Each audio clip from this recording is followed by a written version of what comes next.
Don't forget to click the subscribe button. Hi friends, I'm your host Kavita.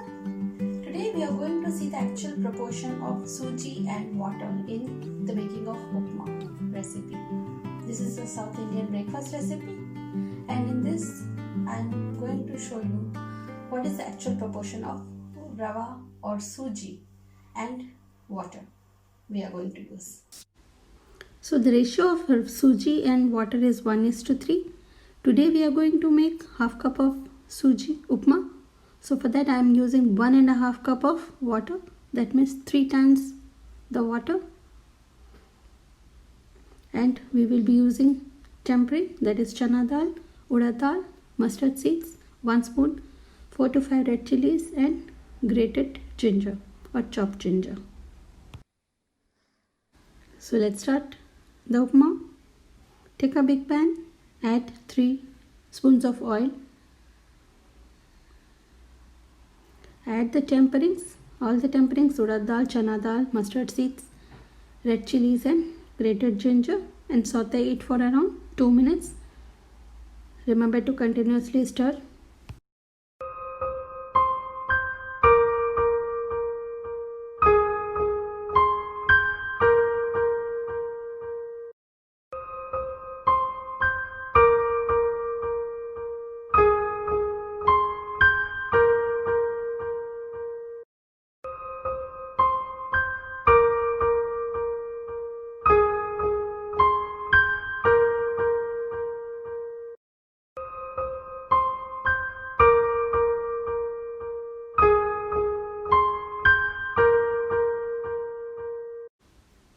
Now as you can see, our tempering is almost ready.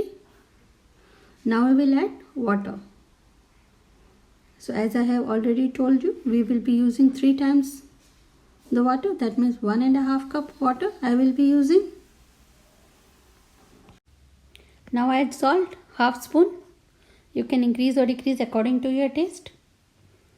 Mix properly after adding salt, so that the water, salt and all the other ingredients will mix properly. Now you have to wait till the water boils. If you want, you can cover it also, but it won't take so much time to start boiling. So see, the water has started boiling. Now you have to see how we will add the suji.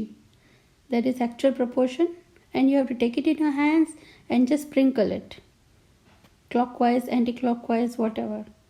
But you have to sprinkle it round the clock so that all the suji, whatever we have added here, it will not form a lump. See?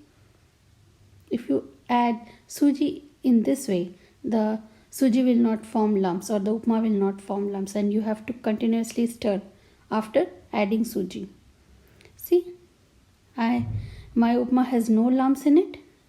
It is looking perfect, but you have to continuously stir till the water disappears, and it will leave the pan, the suji. The upma will leave the pan after the water has disappeared. See, it has already started disappearing, and it will not take more than 5 minutes. But you have to continuously mix. If you want, you can add a little clarified butter or ghee to it also, but this is a healthy way I prefer. So see, now it is almost done. Switch off the flame and just wait for 1 minute, but you have to continuously stir it after 30 seconds or after 15 seconds so that it will not form lumps. See, this is a perfect mantra of making upma. See how delicious it is looking. Upma is generally eaten with til chutney. The recipe of til chutney will be shared in the description box. I hope you like this video. If you like this video, please like and subscribe to my YouTube channel, Journey of Kitchen. You can also give the comments below. Thank you. Namaste.